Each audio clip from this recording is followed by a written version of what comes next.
Assalamu alaikum students. I've got 11 students entered, and now it is total participants including me. There are 13, so 12 students are there. So I'll read their names. Anybody watching can also see participants' name and make attendance. So this is roll number 6, Hafiz Asadur Rahman. Number 12, Shahzad Riaz. Number 14, M. Ahsan, or number 28, Zishan Ali. Number 24, Abdullah Rafiq. Number 5, Ahmad bin Tahir. Number 4, Zishan Dilawar. Number 15, M. Azim. Mannan.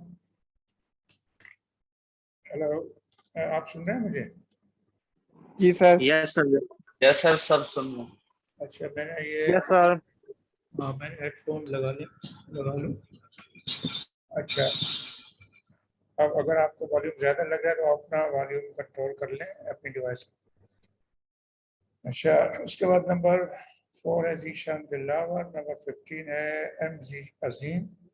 Number 19 कौन है? Number 19 Abid Abdul Manan और Ghulam Asghar. Number 22 Huzaifa. number 13 and Usman Akhtar. Number 7, these are the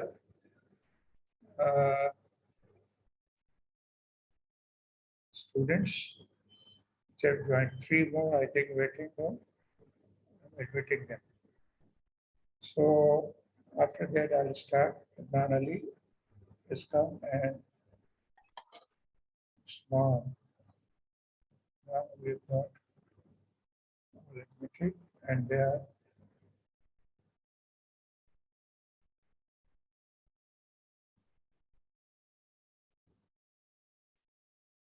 why they're not joining. I'm admitting them.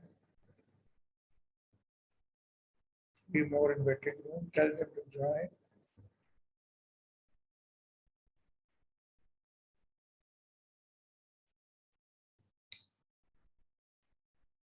So now there are 17 students, and let me start lecture. So can you see on the screen 2-stage cascade of vapor compression system? Yes, sir. Yes sir. So this is also vapor compression system. Yesterday you learned only about single stage vapor compression system.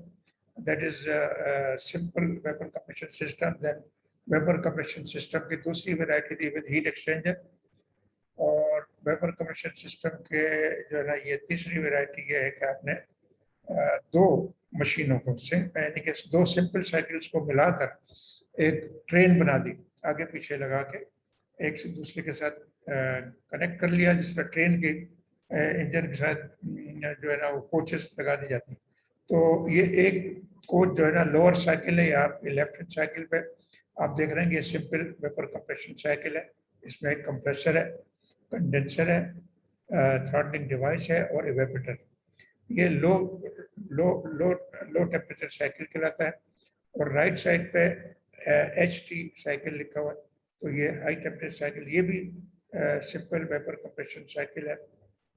और ये इसमें compressor है, ये condenser है और throttling device है और evaporator है।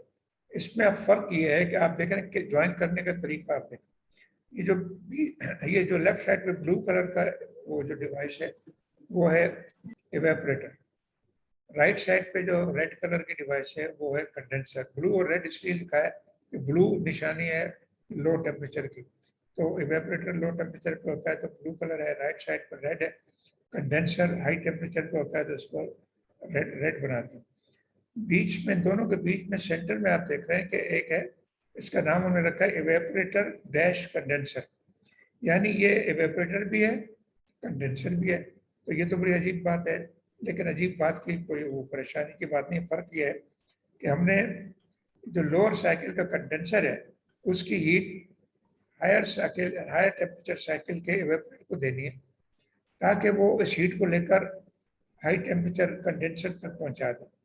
तो इन दोनों को आपस में हीट एक्सचेंजर बना दिया हमने। लोअर साइकिल का कंडेंसर अपनी हीट अपर साइकिल के एवेपोरेटर को देगा, तो एक शेल में आप इन कांटेक्ट में लगा के कर देंगे तो हाई टेम्परेचर से लो टेम्परेचर हीट फ्लो होगी। कंडेंसर लो टेम्परेचर, कंडेंसर का टेम्परेचर हाई टेम्परेचर एवेपोरेटर के टेम्परेचर थोड़ा सा ज़्यादा होगा, 5 डिग्री 4 डिग्री, तो उसकी वजह से हीट ट्रांसफर होगा। तो आप देख रहे हैं कि इस तरीके से हमने दो वेपर कंप्रेशन रेफ्रिजरेशन साइकिल को मिलाकर एक बना दिया। इसको हम कहते हैं कैस्केड। मकसद क्या है? मकसद सिर्फ और सिर्फ एक है कि हम लो टेम्परेचर रेफ्रिजरेशन करना चाहते हैं, -100 तक, -90, -80। जिस तरह कल हमने बताया था आपको कि बायो मटेरियल स्टोर करने के लिए ये टेम्परेचर चाहिए होते हैं लेबॉरेटरीज में। और आजकल जो वैक्सीन है, एक खास वैक्सीन बनती है कोरोना की, उसको भी -80 भी रखते हैं। जहाँ यूनिवर्सिटियों में लैब्स होती हैं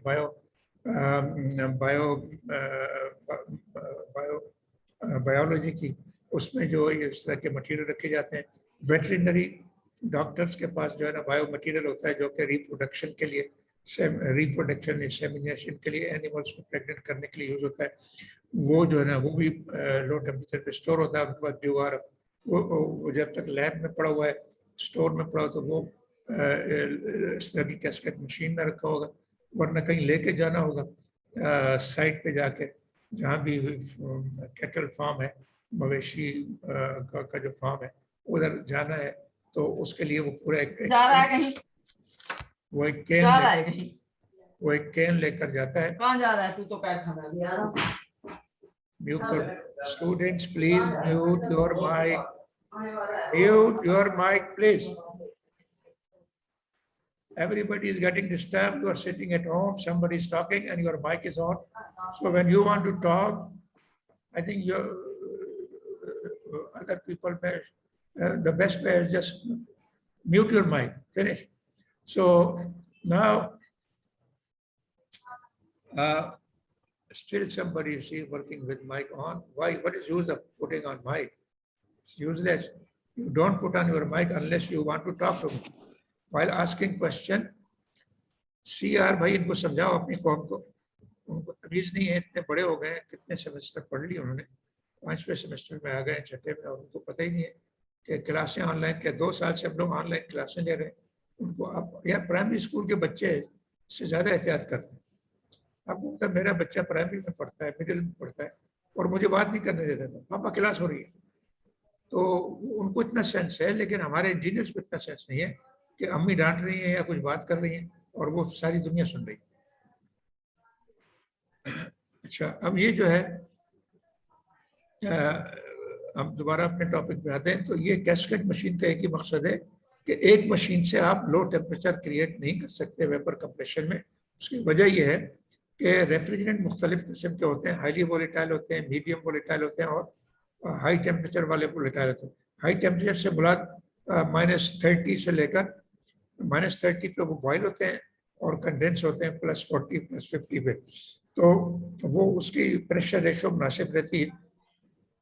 अगर आप हाई टेम्परेचर को अलग कर लें, लो टेम्परेचर को अलग कर लें, तो कुछ सब्सटेंसेस ऐसे होते हैं, यानी रेफ्रिजरेंट्स ऐसे होते हैं, ऐसी गैसेज होती हैं जो वेरी वेरी लो टेम्परेचर -100 पे आराम से बॉयल हो जाती हैं। और लेकिन उनको कंडेंस करने के लिए अगर आप एटमॉस्फेरिक टेम्परेचर पे उसको कंडेंस करेंगे, जो कि 40-45 डिग्री सेंटीग्रेड है, तो उसका प्रेशर बेइंतहा बढ़ जाएगा और हीट बहुत ज़्यादा हो जाएगी। वो एफिशिएंट भी नहीं होगा, उसके लिए बहुत बड़ा कंप्रेसर भी बनाना पड़ेगा, वो प्रैक्टिकली पॉसिबल नहीं होगा। तो इसलिए लो जो हाईली वोलेटाइल रेफ्रिजरेटर होते हैं वो लो साइकिल पे चलते हैं और उनको कंडेंस करने के लिए प्रेशर रेशो मॉडरेट रखा जाता है। फर्ज कीजिए यहाँ एवेपोरेशन में हमने ऐसा रेफ्रिजरेटर रखा जिसका बॉइलिंग पॉइंट -100 है और प्रेशर तकरीबन 1 बार है। ऐसे रेफ्रिजरेंट हैं जो 1 बार पे आपको -100 पे बॉयल हो जाएंगे। दूसरा रेफ्रिजरेंट है जो 1 बार पे -30 पे बॉयल होता है। तो -100 -30 में बड़ा फर्क है। तो ये हाई टेम्परेचर कहलाएगा -30 और -100 लो टेम्परेचर कहलाएगा। तो लो टेम्परेचर वाला एवेपोरेटर जो है वो 1 एटमॉस्फेयर पे -100 पे बॉयल होगा। अब इसका जो कंडेंसर है वो -35 पे कंडेंस हो जाएगा। तो -100 से -35 तक ये कंप्रेसर WC1 कंप्रेस करेगा, तो इसका टेम्परेचर मॉडरेट रहेगा यानी -35 एटमॉस्फेरिक पे नहीं, एटमॉस्फेरिक +45। तो अगर -100 से पहले -35 तक अब आपको हीट ट्रांसफर होगी। ये हीट दूसरा रेफ्रिजरेटर लेगा, दूसरी वेपर कंप्रेशन साइकिल लेगा जो -30 पे ये हीट लेगा। -30 इज हायर देन -35, तो -35 से -30 पे हीट ट्रांसफर हो जाएगी अगले वाले रेफ्रिजरेशन मशीन को जो हाई टेम्परेचर साइकिल खिलाता है। तो -30 के से +45 पे इस रेफ्रिजरेंट की खुसूसियत है, मसलन अमोनिया है या कोई और रेफ्रिजरेंट है, R12 है, R22 है, वो +40-45 पे कंडेंसर में हीट खारिज कर देगा। तो इस तरीके से हमने -100 से +45 पे दो स्टेजेस में, यानी कि दो अलग अलग मशीनों में हमने कंप्रेशन किया और उसको कंडेंस करके लो टेम्परेचर से मिडिल टेम्परेचर तक और वहाँ से हीट लेकर हाई टेम्परेचर तक हमने खारिज कर दी। एक ही स्टेज में अगर आप एक ही साइकिल बनाएं तो ये वाला कंडेंसर बहुत ही हाई प्रेशर का होगा, ये कंप्रेसर भी बहुत हाई प्रेशर होगा और ये पूरी मशीन काम करना नामुमकिन होगा, एफिशिएंट नहीं होगा, वर्क डन बहुत ज़्यादा होगा और उसकी आउटपुट बहुत कम होगा। इसलिए ये हम कैस्केड पे जाते हैं, छोटी सी मशीन बना के दो स्टेज दिखाए। मजीद लो टेम्परेचर जाना है तो आप 3 स्टेज में भी इसको बना सकते हैं। तो इसलिए इसको हम कैस्केड इसलिए कहते हैं कि एक जो है एक मशीन अपनी हीट एक खास लेवल तक लेके खारिज करती है, दूसरे मशीन को देती है, दूसरी मशीन आगे जाके एटमॉस्फेरिक को खारिज करती है। यार ये मेरी बात अभी तक नहीं पहुंच रही है इस शख्स का जिसका माइक ऑन है और घर की बातें मुझे सुनाई दे रही है। आप भी सुन रहे हैं? सियार सर अजीम का माइक ऑन है, Yes, आप sir. कॉल कर लें सर।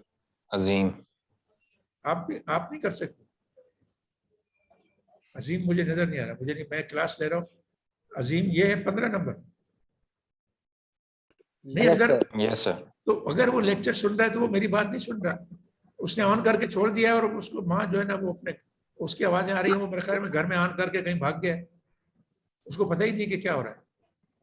इसको एब्सेंट लगाओ, 15 नंबर को एब्सेंट लगाओ।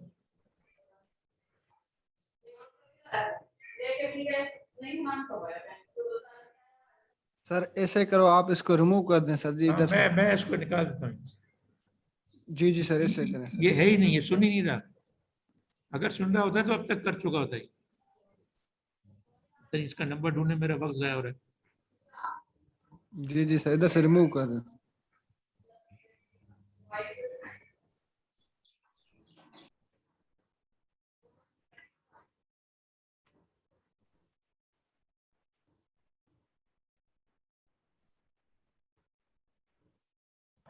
सर म्यूट भी कर सकते हैं वैसे। कर दिया हमने कर दिया।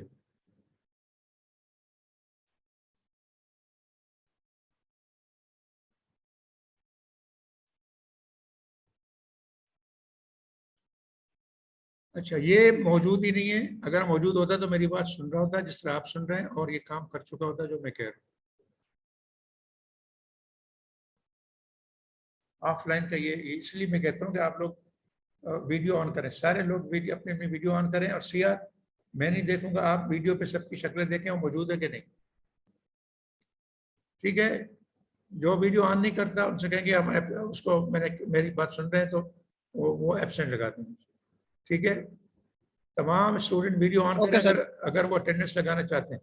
लेकिन मैं अब वीडियो की तरफ ले जाऊंगा तो मेरे लेक्चर का वक्त जाएगा। टोटल 30 मिनट है मेरे पास।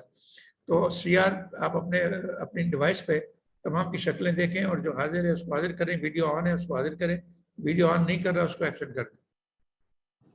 Okay sir.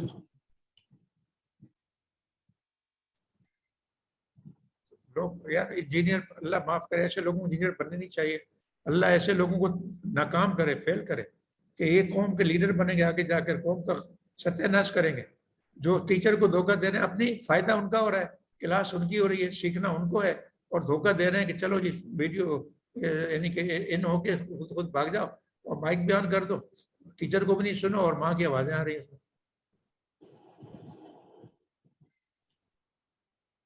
अच्छा आगे जनाब, ये जो है यार प्राइमरी स्कूल के बच्चे भी ऐसा नहीं करते। माय गॉड, अल्लाह इनको हिदायत दे। नई कौम है, नई जनरेशन है, ये हमने तो ऐसा कभी नहीं किया। प्राइमरी से लेकर आज तक हमने बूढ़े हो गए, 66 साल उम्र हो गई, ये कवर के पाऊँ, हमने आज तक किसी को इस तरह धोखा नहीं दिया कि तो तुम बैठो मैं आ रहा हूँ। अच्छा, ये जनाब आपके सामने इस प्रोसेस, ये जो साइकिल है कैस्केट, ये एक साइकिल नहीं है, दो हैं, दो डिफरेंट रेफ्रिजरेंट्स हैं, दो डिफरेंट मशीन है, लेकिन उनको आपस में कपल कर दिया गया है, जोड़ दिया गया इस तरह कि एक की हीट, एक लो टेम्परेचर पे हीट खारिज करता है, उसकी हीट लेके दूसरा साइकिल काम पूरा करता है, यानी कि हाई टेम्परेचर। अब ये आपके सामने पीएच डायग्राम है लेफ्ट साइड पे, इसमें आप देख रहे हैं ये कर्व जो है ना रेड कलर की, ये लो टेम्परेचर रेफ्रिजरेंट है। लो टेम्परेचर रेफ्रिजरेंट का मतलब 1 एटमॉस्फेरिक पे वो -100 पे बॉयल होगा। तो पर ये जो 1 2 3 4 साइकिल है ब्लू कलर में नीचे 1 2 3 4, ये वो साइकिल है लो वाला। ये ऊपर सिस्टम लेआउट में ये वाला दिखा है, ये LT लिखा है, LT साइकिल। आप देख रहे हैं 1 2 3 4 1, 1 2 3 4 1, यानी 1 2 कंप्रेशन, 2 3 कंडेंसेशन, 3 4 थ्रॉटलिंग, 4 1 इवेपोरेशन। तो ये 4 प्रोसेसेस होते हैं और साइकिल कंप्लीट होता है, जो हो गया। अब 2 3 प्रोसेस जो था वो कंडेंसर में हो रहा था, लेकिन ये कंडेंसर नहीं था, उसके साथ अपर साइकिल का इवेपोरेटर जुड़ा हुआ है। तो इस कंडेंसर की हीट इवेपोरेटर को जाएगी और वो इवेपोरेटर ये है, ये 8 5। तो वो जो इवेपोरेटर है 8 5, यानी उसमें लिक्विड ये जो है थ्रॉटल वाल्व 8 पे लो टेम्परेचर लिक्विड आएगा, सॉरी लो प्रेशर लिक्विड आएगा, और लो टेम्परेचर पे यहाँ इवेपोरेट होगा -30 वगैरह पे, ये -35 पे कंडेंस हो, ये कंडेंसेशन हो रहा है ऊपर लोअर साइकिल में। अपर साइकिल में इवेपोरेटर ये हीट ले रहा है। तो प्रोसेस 8 5 इस जगह हो रहा है। तो ये इसलिए हम ये एक लोअर साइकिल के लिए ये इवेपोरेटर है, अपर साइकिल के लिए ये, सॉरी अपर साइकिल के लिए ये इवेपोरेटर है, लोअर साइकिल के लिए ये कंडेंसर है। तो वो पीएच डायग्राम में आप देख रहे हैं कि ये 2 3 प्रोसेस कंडेंसेशन का हो रहा है और 8 5 इवेपोरेटर का हो रहा है। तो 2 प्रोसेस 2 3 में हीट रिजेक्ट हो रही है, प्रोसेस 8 5 में हीट एब्जॉर्ब हो रही है। तो 2 3 प्रोसेस में जो हीट रिजेक्ट हो रही है वो 5 8 ले रहा है अपने ऊपर, और वो सॉरी 8 to 5 अपने ऊपर लेके इवेपोरेट हो रहा है। और सैचुरेटेड वेपर 0.5 पे दूसरी मशीन में आप देख रहे हैं कि ये नीचे रेड कलर की कर्व थी, ये ऊपर ग्रीन कलर की जो कर्व है, ये दूसरी मशीन का दूसरा रेफ्रिजरेंट। उसका इस रेफ्रिजरेंट से कोई ताल्लुक नहीं, इस मशीन से कोई ताल्लुक नहीं होगा। वो मशीन अलग है, रेफ्रिजरेंट अलग है, पाइप्स अलग है, और आपस में एक दूसरे को मिक्सअप नहीं होते। तो ये जो है 5 से 6 कंप्रेसर हायर स्टेज का जो हायर साइकिल जो है ये वाला 5 6 कंप्रेसर में प्रोसेस हो रहा है, और 6 7 जो है ना ये हायर कंडेंसर में जो एटमॉस्फेरिक टेम्परेचर पे हीट खारिज कर रहा है, क्यू कंडेंसर 6 7 प्रोसेस। 7 8 जो है थ्रॉटलिंग प्रोसेस है, और वो यहाँ हो रहा है 7 8। तो इस तरह दो साइकिल 1 2 3 4 5 6 7 8 दो साइकिल जो है ना एक ही मशीन में चल रहे हैं, लेकिन रेफ्रिजरेंट अलग है, मशीनें अलग अलग। तो यही चीज टीएस डायग्राम में आपके पास राइट साइड पे 1 2 3 4 1, ये लोअर साइकिल ग्रीन कलर में दिखाया गया, 5 6 7 8 5 अपर साइकिल जो है ना ये ब्लू कलर में दिखाया गया। तो इस तरह स्टूडेंट्स को ये डायग्राम भी समझनी चाहिए, उसको ड्रा करना भी आना चाहिए, उसकी नंबरिंग सही करनी चाहिए। नंबरिंग में जो गलती करेगा वो फिर प्रोसेस को सही नहीं समझ पाएगा, और वही नंबर फिर यहाँ डालने। ऐसा नहीं कि इन नंबरों का उनसे ताल्लुक नहीं है, उस मशीन पे जो आपने नंबर डाले हैं वही नंबर यहाँ होंगे। तो आपको पता होना चाहिए कि 1 नंबर किधर आएगा, 2 किधर आएगा, 3 किधर आएगा, 4 किधर आएगा। अगर जो बगैर सोचे समझे बगैर पढ़े स्टूडेंट ये काम करते हैं वो 100% गलत करते हैं, नंबरिंग में गड़बड़ करते हैं। तो नंबरिंग चेंज नहीं होनी चाहिए, नंबरिंग अपने दोनों आपस में मैच करनी चाहिए, ये वाली और ये वाली। तो आपको पता होना चाहिए कि 1 किधर है, 2 किधर है, और पीएच डायग्राम में टीएस डायग्राम में वो कैसे आएगा। तो ये आपको सीखना है। अब इसके हम कुछ फवाइद यानी एप्लीकेशंस और यूजेस इंडस्ट्री में क्या है वो आपके सामने लिखे हुए हैं, और पहले हम बता चुके हैं कि इनका इस्तेमाल जो है ना कहाँ होता है। आप देख रहे हैं कि वेरी लो टेम्परेचर रेफ्रिजरेशन में इस्तेमाल होता है, production of industrial gases liquid oxygen nitrogen में ऊपर आपने लिंडे साइकिल पढ़ा है, क्लॉडे साइकिल पढ़ा है, उसके साथ ऑक्सिलरी तौर पर लिंडे साइकिल और क्लॉडे साइकिल में तो -160 होता है, तो उससे पहले दूसरी, उसमें दूसरी जो गैसेज होती है, मसलन पानी होता है, कार्बन डाइऑक्साइड होती है, दूसरी चीजें, दूसरी गैसें होती हैं जो कंडेंसेबल होती हैं, उनको कंडेंस कर लिया जाता है कैस्केड साइकिल से, फिर दोबारा लिंडे साइकिल के जरिए प्योर ऑक्सीजन को इरेदा कर दिया जाता है नाइट्रोजन से, तो वहाँ भी यूज होती है। और production of solid carbon dioxide में बता चुका हूँ, ये हवा में कार्बन डाइऑक्साइड भी होती है, तो कार्बन डाइऑक्साइड को सॉलिड करने के लिए, यानी कि उसको ट्रिपल पॉइंट पे लाना होता है, तो वो solid carbon dioxide triple point पे, जिस तरह बर्फ का ट्रिपल पॉइंट वाटर जो है, वाटर का ट्रिपल पॉइंट क्या है, वाटर का ट्रिपल पॉइंट 0 डिग्री सेंटीग्रेड है, और 1 एटमॉस्फेरिक प्रेशर पे 0 डिग्री सेंटीग्रेड पे बर्फ, वो बर्फ भी बनता है, वो मेल्ट भी हो रहा होता है, यानी लिक्विड भी होता है, और वो वेपराइज भी होता है, बॉयल भी हो रहा होता है, स्टीम भी निकल रही होती है, तो जिसमें यानी इसका मतलब at a time solid, liquid और गैस तीनों फेसेस मौजूद होते हैं एट ए टाइम, उस टेम्परेचर को हम कहते हैं ट्रिपल पॉइंट। तो कार्बन डाइऑक्साइड को ट्रिपल पॉइंट पर लाते हैं, उसके तकरीबन 52 डिग्री सेंटीग्रेड, -52 डिग्री सेंटीग्रेड है, वहाँ तक लाने से कार्बन डाइऑक्साइड सॉलिड बन जाती है। तो आपने गर्मियों में पिघली हुई बर्फ को देखा होगा, एक थाली में, प्लेट में या गिलास में बर्फ रखें, बगैर पानी के बर्फ रख दें, वो पिघलना शुरू होती है एटमॉस्फेरिक टेम्परेचर, तो उस वक्त आप देखेंगे बर्फ के ऊपर से स्टीम भी निकल रही होती है, भाप निकल रही होती है, और थाली में या प्लेट में वो जो है लिक्विड भी जमा होता है, लिक्विड यानी बर्फ पिघल भी रही है, लिक्विड भी बन रहा है, बर्फ सॉलिड भी मौजूद है, सॉलिड फेस भी मौजूद है, और बर्फ यानी कि डायरेक्ट वेपराइज भी हो रही है, तो इसको हम जनाब ये तीनों फेसेस एट ए टाइम मौजूद होते हैं, तो ट्रिपल पॉइंट बर्फ का, पिघलती हुई बर्फ का 0 डिग्री टेम्परेचर इसलिए होता है कि वो ट्रिपल पॉइंट। अच्छा, ऊपर जो हमने कैस्केड साइकिल ड्रा किया है, उसका एनालिसिस जब हम करेंगे, तो हमें अमूमन इस मशीन के लिए डिज़ाइन करने के लिए हमें पता होना चाहिए कि हमारा लोड कितना है, यानी कितने टेम्परेचर पे कितनी कूलिंग करनी है, तो वो है क्यू, इवेपोरेटर। तो उस कूलिंग की मदद से हमें मास फ्लो रेट कैलकुलेट करना होता है, तो लोअर कैस्केड में, लोअर साइकिल में मास फ्लो रेट होगा क्यू कूलिंग, यानी amount of cooling required in evaporator divided by refrigerating effect, so Q C divide by H1 minus H4, ऊपर की डायग्राम में H1 माइनस H4 जो है वो रेफ्रिजरेटिंग इफेक्ट है, आप देख रहे हैं, डायग्राम को दोबारा देख लें, गिर जाती है, ये सैचुरेटेड वेपर है स्टेट 1, और स्टेट 4 पे 2 फेस रीजन है, इसमें बॉइलिंग लिक्विड है, तो H1 माइनस H4 ये है refrigerating effect of lower cycle. तो ये आप इस फार्मूले में रखेंगे। ये कहाँ से आएगा H1 H4? पीएच डायग्राम, जो भी रेफ्रिजरेंट होगा आपको बता दिया जाएगा ये कौन सा रेफ्रिजरेंट है, जैसे R13 है या जो भी है, उसकी आपके पास डायग्राम होनी चाहिए, प्रॉपर्टी डायग्राम, और उसके प्रॉपर्टी टेबल्स होने चाहिए।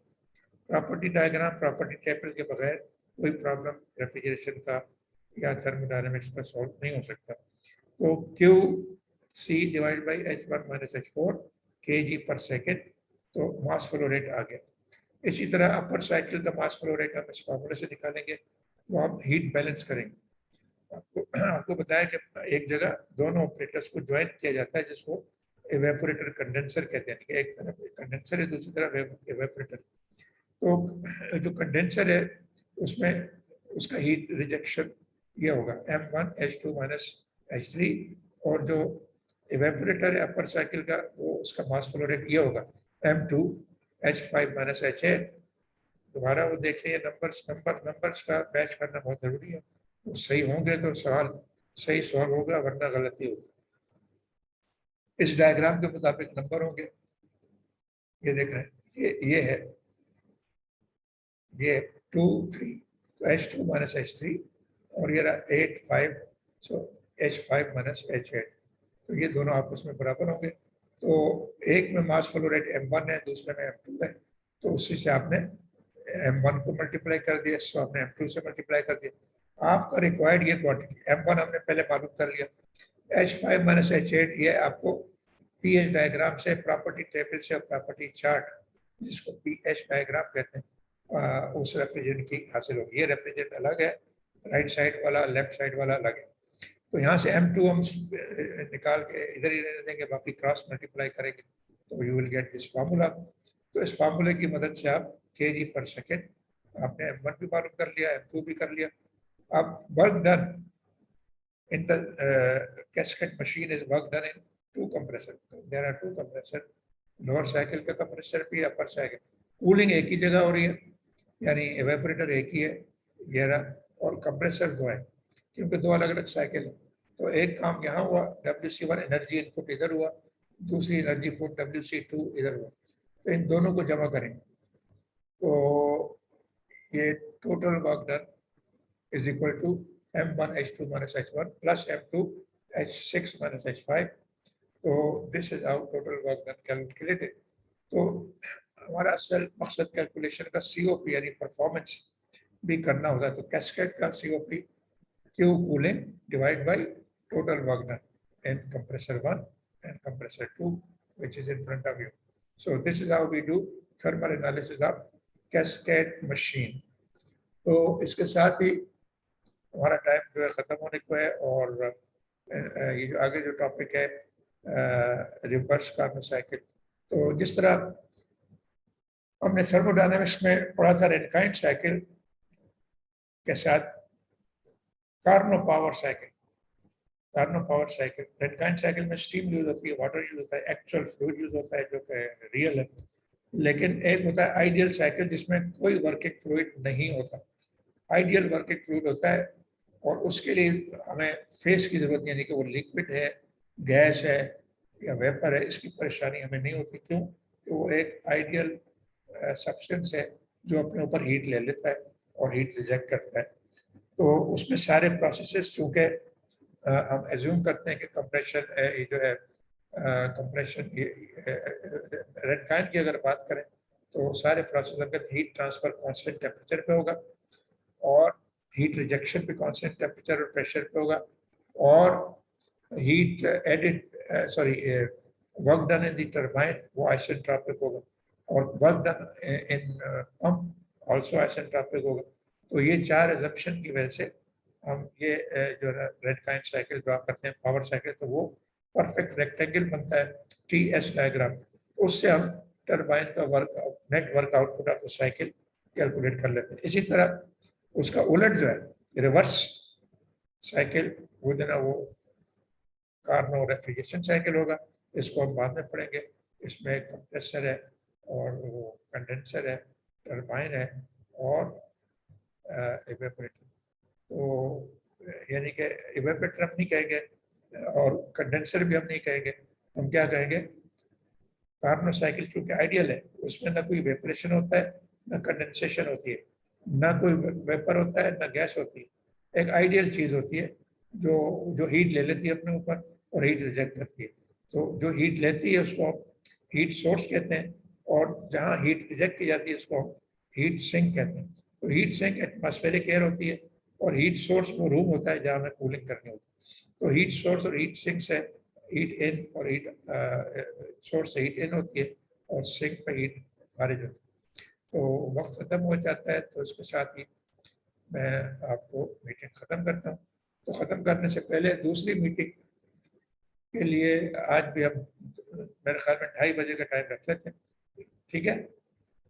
क्योंकि बीच में नमाज और लंच का वक्फा है। एक साहब अभी आ रहे हैं, एहसन साहब, इसको हम इंटर नहीं करेंगे, लेक्चर ख़त्म होता है तब ज्वाइन करने आते हैं। 14 नंबर एहसन एफ। अच्छा ठीक है जी, हेलो। Yes sir. 2:30 बजे रख लें दूसरा लेक्चर। जी सर, ओके ठीक है सर। 2:30 बजे रख ओके, थैंक यू।